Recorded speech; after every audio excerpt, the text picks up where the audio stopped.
Bharatiya Janata party సంకల్ప పత్రం మొన్న వాళ్ళు హిందీలో చెప్పారు, వాటిని తెలుగులో చక్కటి అడ్వర్టైజ్మెంట్ ఇచ్చింది బీజేపీ సంకల్పం మోడీ గ్యారంటీ అంటూ సంకల్ప పత్రంలో ఇందులో పేదలకు రానున్న 5 ఏళ్ల పాటు ఉచిత రేషను, పప్పు ధాన్యాలు, వంట నూనెలు, కూరగాయల ఉత్పత్తిలో స్వావలంబన సాధించి పేదల ఆకలి మంటలను చల్లార్చడం, కుళాయిల ద్వారా ప్రతి ఇంటికి మంచినీరు, సీఎం సూర్యఘర్ యోజనతో విద్యుత్ బిల్లుల శూన్యం అవుతుంది, ఇది పేదల కోసం. అట్లా పీఎం కిసాన్ సమ్మాన్ నిధి మరియు పంటల బీమా పథకం కొనసాగుతుంది. మినిమం సపోర్టింగ్ ప్రైస్ని సకాలంలో పెంచడం మా నిబద్ధత. విత్తనం నుంచి మార్కెట్ దాకా అన్ని అంశాల ద్వారా రైతుల ఆదాయాన్ని పెంచుతాం. నారీ శక్తికి వందనం. 3 కోట్ల మంది గ్రామీణ మహిళలకి లక్పతి దీదీలుగా తీర్చిదిద్దుతాం.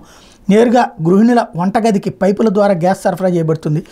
పనిచేసే మహిళలకు వసతిగృహం మరియు శిశు సదన సౌకర్యాలు కల్పించబడతాయి. కొత్త ఆదాయ అంటే డే కేర్ సెంటర్లు పెడతామని, శిశు సదనం అంటే. అట్లాగే పనిచేసే మహిళలకి వర్కింగ్ ఉమెన్స్ హాస్టల్స్ గవర్నమెంట్ తరపున పెడతామని. కొత్త ఆదాయ అవకాశాలు అందించడానికి స్వయం సహాయక బృందాలను సేవారంగంతో అనుసంధానిస్తాం. లోక్సభ, రాష్ట్ర శాసనసభలో మహిళలకు ప్రాతినిధ్యం ఉండేలా నారీ శక్తి వందనం చట్టం రూపొందించబడుతుంది. అట్లా మధ్యతరగతి సంరక్షణ, మధ్యతరగతి కుటుంబాల యొక్క సొంతింటి కల సాకారం కాబోతుంది. ఆసుపత్రులు, ఆయుష్మాన్ ఆరోగ్య కేంద్రాలు మరియు ద్వితీయ ఆరోగ్య సంస్థలు అందుబాటులో ఉండి మరియు నాణ్యమైన ఆరోగ్య సంరక్షణ సౌకర్యాలు అందిస్తారు. అంటే ఇంటింటికి ఆరోగ్య సేవల విస్తరణ, కొత్త విద్యా సంస్థలు మరియు జీవన సౌలభ్యం కోసం మౌలిక సదుపాయాలు మెరుగుపరుస్తాం. అట్లా పెట్టుబడుల ద్వారా యువతకు ఉపాధి, సుపరిపాలనతో సుసంపన్నమైన భారతదేశం. శ్రామికులకు అండ ట్రక్ డ్రైవర్ల కోసం కొత్త పథకాన్ని ప్రారంభించడం ద్వారా హైవేల వాళ్ళకి ఆధునిక సౌకర్యాలు అభివృద్ధి చేస్తాం. గిగ్ వర్కర్లు, గృహ కార్మికులు, వీధి కార్మికులతో పాటు ఇతరులకు ఈ శ్రమ్ పోర్టల్ ద్వారా సాధికారత కలిగిస్తాం. అట్లా గ్లోబల్ హబ్ ఆఫ్ మ్యానుఫ్యాక్చరింగ్ అవుతాం.